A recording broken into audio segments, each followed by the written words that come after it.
2026-yilda qanaqa iPhone tanlash kerak? Mana hozir men sizlarga taklif qiladigan iPhone'larni stol ustiga terib qo'ydim va nima uchun bu iPhone'larni tanlash kerakligini hozir sizlarga aytib beraman. Do'stlar, bu videoni suratga olishda Smart Life Apple mahsulotlarini sotadigan do'kon yordam beryapti.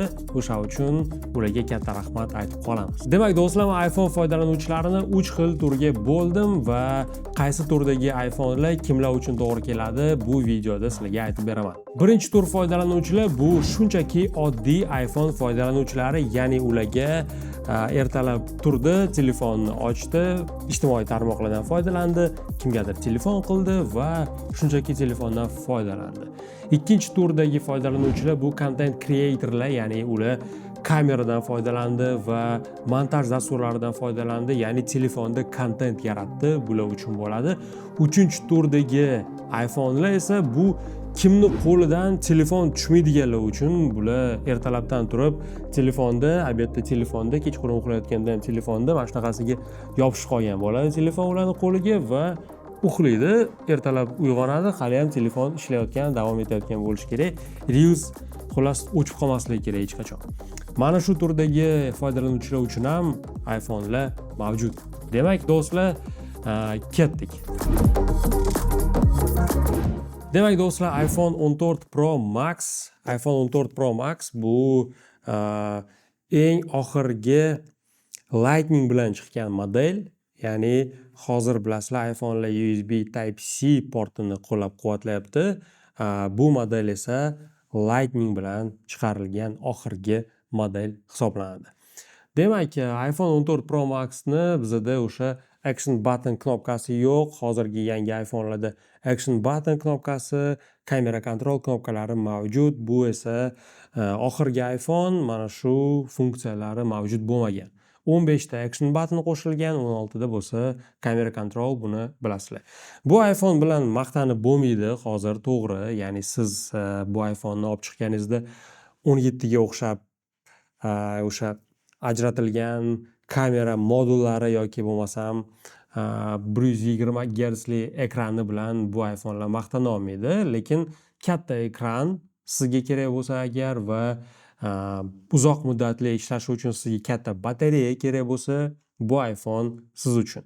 Ya'ni bu o'sha uzoq muddat telefondan foydalanadiganlar uchun va aytaylik kontent yaratuvchilar uchun ham eng byudjetli model hisoblanadi.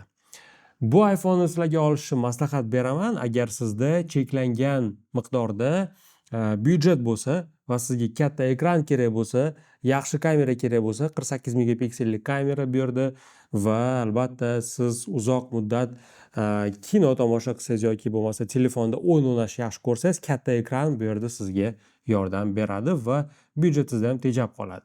Aytishingiz mumkin, nima uchun iPhone 17e yoki bo'lmasam iPhone 16e, SE modellari, iPhone 17 Air modellarini bu yerga qo'shmadingiz deb. Do'stlar, yangi iPhone 17e ham yoki iPhone 17 Airni ham siz oladigan bo'lsangiz agar, mana shu telefondan yoki bir xil narxga olasiz yoki qimmatroq narxga olasiz. Bu telefon esa sizga o'sha iPhone 17e beradigan yoki Air beradigan hamma emotsiyalarni bera oladi. Yangi korobkadan ochilgandagi emotsiyani bera olmasligi mumkin, chunki bu telefonning yangisini topishingiz hozir juda ham qiyin. Lekin ishlatilgan iPhone'lar O'zbekiston bozorida, demak, ko'p juda ham va yaxshi ishlatilgan, batareya yomkisida yaxshi saqlab qolingan variantini topishingiz mumkin va yaxshigina summaga. Xo'p, demak, iPhone 14 Pro Max bilan xayrlashamiz. Agar sizga kameraning yangi funksiyalari kerak bo'lsa, masalan aytaylik, Apple Lock formatda suratga olish, Type-C porti, tashqi SSD ga video yozish, Blackmagic kameradan foydalanish, bu uchun sizga iPhone 15 Pro eng minimal va eng yaxshi narxga olishingiz kerak bo'lgan model bo'la oladi. Ya'ni professional funksiyalarning hammasi bor. Xo'p, demak, iPhone 15 Pro bizda bu model Blue Titanium, ya'ni Titan iPhone'larni eng o'sha byudjetli varianti deyish mumkin. Bilasizlar, 17-iPhone'lar alyuminiy bo'lib chiqdi va 16 va 15 iPhone'lar titanium bo'lib chiqqan edi. Titan yaxshi ko'radigan insonlar bo'lsa agar, ya'ni manga titan korpusi bo'lmasa iPhone sotib olmayman deydiganlar bo'lsa, mana sizlarga yaxshi byudjetniy variant iPhone 15 Pro Max. Bu mani o'zimni hozirgi kunda ishlatayotgan telefonim. Yangi chiqqan paytda, demak, qachon prezentatsiyasi bo'ldi bu telefonni? 2,5 yil oldin, sentyabr oyida va men oktyabr oyida sotib oldim bu telefonni. Chunki menga o'sha kerak bo'lgan funksiyalari Type-C, tashqi SSDga Blackmagic kamera orqali Apple Log videolarni, logarifmik videolarni yozib oladi va men buni MacBook'imga tashlab, DaVinci Resolve'da setta korreksiya qila olaman va professional video uchun ishlatish kerak bo'lgan hamma funksiyalarga bu telefon ega. Va siz ham agar mobilograf yoki bo'lmasam content creator bo'lsangiz, eng minimal telefon qaysi kerak desangiz, barcha professional funksiyalarni ishlatishingiz mumkin bo'lgan. Men sizga tavsiya qilaman iPhone 15 Pro ni olishingizni. Yaxshi narxga, yaxshi sostoyaniyada ishlatilganini olishinglar mumkin. Smart Life magazinlaridan borib so'ranglar. Xo'p do'stlar, iPhone 15 Pro bilan xayrlashamiz va bizda keyingi model bu iPhone 16 Pro Max. iPhone 16 Pro Max bu hozirgi kunda byudjetniy telefon va hamma barcha yangi iPhone'larning funksiyalari mavjud bo'lgan telefon kerak bo'lsa, sizga iPhone 16 Pro Max ni tavsiya qilaman. Bu telefonda o'sha iPhone 17 Pro Max ni yoki Pro ni dizaynidan tashqari, ya'ni bunda o'sha yangilangan dizayn mavjud emas, kamera modullari ajratilmagan, lekin barcha kerakli narsalar bor. Do'stlar, bu yerda kamera control knopka, mana bu kamera control knopkasi, bitta bosdingiz va kameraga kirdingiz va kamerani o'sha zoomlaridan foydalandingiz. Yoki bo'lmasam action button, Type-C port, barcha professional funksiyalar, display va hamma, katta batareya, mana iPhone 16 Pro Max, katta ekran. Agar sizga byudjetniy variant, lekin 17 dagi bor bo'lgan hamma funksiyalar kerak bo'lsa, mana sizga tavsiya qilaman iPhone 16 Pro Max olishni. Yangisini ham topsangiz bo'ladi bozorda yoki pulni tejab qolmoqchi bo'lsangiz, yaxshi ishlatilgan, batareya yonkislari 100% bo'lgan ishlatilgan variantlarini ham topsangiz bo'ladi. Xullas do'stlar, $100, $200 tejab qolmoqchi bo'lsanglar, 17 Pro Max ga pulinglar bo'lsa, 16 Pro Max ham bosib olsanglar bo'ladi. Nimaga deganda, men даже nima kamchiligi borligini buni 17 Pro Max dan bilmayman. Hozirgi kunda mana shu telefonda ishlatilayotgan chip kompyuterga qo'yildi, ya'ni Apple oxirgi yangi prezentatsiyasida, o'sha martda o'tkazilgan prezentatsiyasida MacBook Neo degan yangi kompyuter MacBookni taqdim qildi.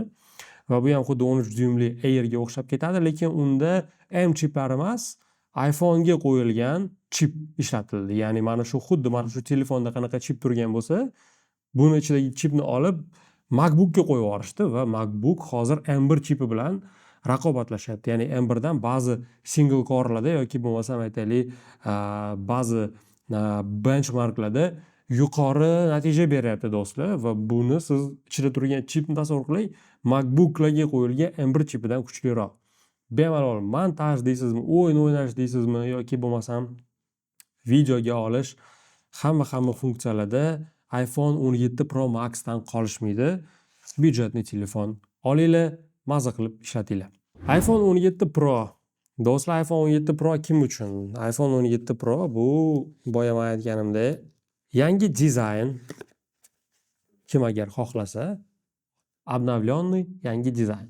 Kamera modullari ajratilgan, ko'rib turganingizdek va yangilangan ranglar, ya'ni iPhone hamma lineykalarni taqdim qilganda, masalan 17-lineykalarni yoki 16-lineykalarni har doim ranglarni o'zgartiradi. Masalan, mana bunaqa rangni siz iPhone 17 modellaridan topa olmaysiz.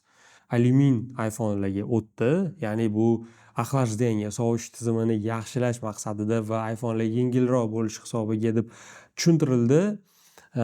Lekin menga ko'proq baribir Titan, mana bu Titan haqiqiy moshniy, aytaylik, juda ham prochniy, tushib ketsa ham hech narsa qilmaydigan, qirilmaydigan iPhone'lar yoqadi. Buni drop testlarini ko'rdik, alyumin Titanga nisbatan yumshoqroq va shuni hisobidan aytaylik, orqalari qirilishi yoki bo'lmasam dars ketishi ehtimoli bor. Ya'ni tushirib olsangiz, titan sizga ko'proq chidamliroq alyuminga nisbatan. Endi bilmadim, hali mani telefonim bir 2-3 marta tushib ketdi, titan korpus hech narsa bo'lmadi. Alyumin korpusni tushib ketganlar aytdi menga, orqalarida har xil sarapinalar, har xil qirilishlar yoki bo'lmasam pachoqlanishlar sodir bo'lgan. Do'stlar, o'sha uchun o'zingizlarga mana tanlov. Agar sizga yangi dizayn kerak bo'lsa, ya'ni mana shu обновленный orqada MagSafe qismi alohida ajratilgan va kamera bo'limi alohida bo'rtib chiqqan.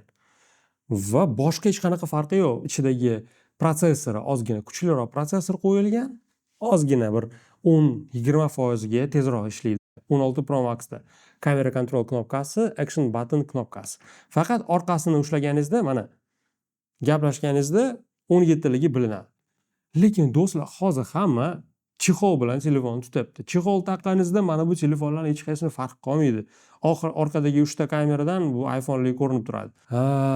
Ayyor xitoyliklar o'zini telefonlarini ham iPhone'larga o'xshab chiqaryapti va shuni hisobidan ularni ham chexol bilan taqqaningizda даже qanaqadir Androidni ham iPhone'ga o'xshatib olsa bo'ladi. O'sha uchun o'zingiz ishlatganingizda maza qilishingiz uchun telefon tanlang, qanaqadir dizayni yoki maqtanish uchun o'rtoqlaringiz oldida mana menda oxirgi iPhone deyish uchun emas, o'zingizga kerakli bo'lgan ishingizni bajaradigan iPhone'ni tanlang.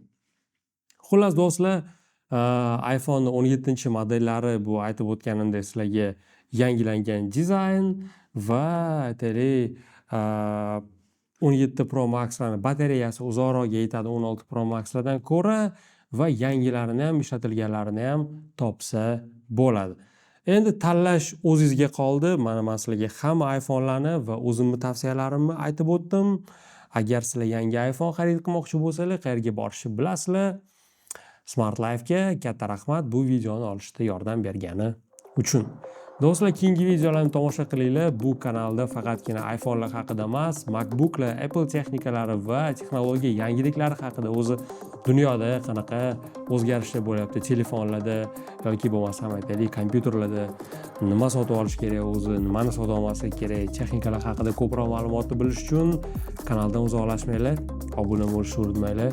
Keyingi videolarda ko'rishguncha.